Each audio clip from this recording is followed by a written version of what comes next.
நீங்கள் விட்டுட்டு போகிறதுல 3 தான் உங்களுக்கு பலன் தரும் இல்லையா? நீங்கள் செஞ்ச அமலு சதகா ஜாரியா, உங்கள் பிள்ளைகள் நல்ல பிள்ளைங்களை விட்டுட்டு போங்க. நீங்கள் மௌத்தா போனால் உங்களுக்கு துவா செய்யணும். அந்த பிள்ளையினுடைய துவாவுனால எத்தனையோ பாவிகளை அல்லாஹ் மன்னிச்சு சொர்க்கத்துக்கு அனுப்பிடுறான். அல்லாஹ் ஒரு சாக்கு போக்க தாங்க பார்க்குறான். இந்த அடியான மன்னிக்கிறதுக்கு ஏதாவது ஒரு காரணம் இருக்குதா? ஏதாவது ஒன்று இருந்தால் மன்னிச்சிடறான். அவர் பிள்ளை அல்லாஹ் எங்கள் அத்தாவை மன்னிச்சிரு, நீங்கள் அல்லாட்ட கையேந்துகிற அந்த நேரம் அல்லாஹ் கபூல் செஞ்சுட்டான்னா நரகன் முடிவு செய்யப்பட்டவர் தான். முடிவு செய்யப்பட்டவர் சொர்க்கத்துக்கு போயிடுறார். இது ஒரு காரணம் நரகத்திலிருந்து பாதுகாக்கப்படுவதற்கான. அடுத்த காரணம் என்ன? நரகத்திலிருந்து பாதுகாக்கப்படுவதற்கான அடுத்தது என்ன? மேலே சொன்னது துவா. ஒருத்தர் இறந்து தான் போயிட்டார், எந்த நல்ல அமல்களும் இல்லை, நல்லறங்கள் இல்லாமல் மௌத்தா போயிட்டாருங்க. அந்த மையத்துக்காக உயிரோடு இருக்கிறவர்கள் செய்யக்கூடிய ஈசால் சவாபுகள், நாம் அவருக்காக வேண்டி என்ன செய்கிறோம்? ஒரு குர்ஆன் ஓதி சவாபை என்னங்க எத்தி வைக்கிறோம், அல்லது அவர் பேரில் ஏதாவது சதக்கா செய்கிறோம், தர்மங்கள் செய்கிறோம், அவர் பேரில் ஏதாவது குர்பானி கொடுக்குறோம்.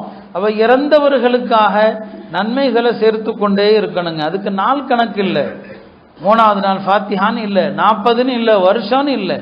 நீங்கள் அப்படிலாம் குறிப்பாக்கனா அந்த நாளில் மட்டும்தான் நீங்கள் மையத்தை நினைக்கிறீங்கன்னு அர்த்தம்.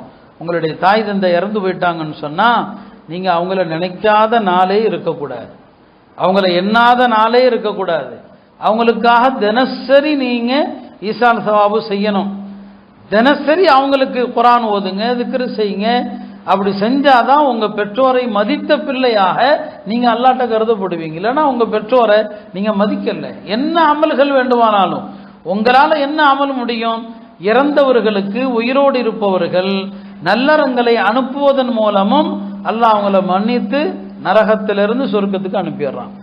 அதனால் அருமையானவர்களை ஈசால் சவாபுங்கிற அமல் இருக்கிறது, அது உங்களுக்கும் நல்லது, அவங்களுக்கும் நல்லது, எல்லாருக்குமே நல்லது. அதுக்கு நாளுகளை குறிப்பாக்காதீங்க, தினசரி செய்யுங்க. சில பெரியார்கள் இருந்தாங்க, தாருல் தேவ்பந்தில் ஹதீஸ்களை பாடம் நடத்துகிறவங்க. அவங்க காலையிலிருந்து மாலை வரைக்கும் பாடம் நடத்துவாங்க. மாலையில் பாடத்தை முடிக்கும் போது எல்லாம் இந்த காலையிலிருந்து நான் நடத்திய இந்த ஹதீஸ் பாடங்கள் இதனுடைய நன்மைகளை எல்லாம் என் பெற்றோர்களுக்கு எத்தி வைத்து விடு என்று துவா செஞ்சிடும். எவ்வளோ லேசான அமல் பாருங்க. தினசரி ஏதாவது ஒரு ரோட்டில் போகிற ஒரு யாசகனுக்கு என்ன செய்றீங்க? ஒரு 20 ரூபா தர்மம் கொடுக்குறீங்க. எல்லாம் என் அம்மாவுக்கு, எங்கள் அத்தாவுக்கு, அம்மாவுக்கு இதனுடைய நன்மை சேர்ப்பிச்சிரு. தினசரி செய்யணும். தாய் தந்தையருக்காக ஈசால் சவாப். இந்த ஈசால் சவாபுனால அல்லாஹ் பல நரகம் முடிவு செய்யப்பட்டவர்களை சொர்க்கத்துக்கு அனுப்பி விடுகிறான்.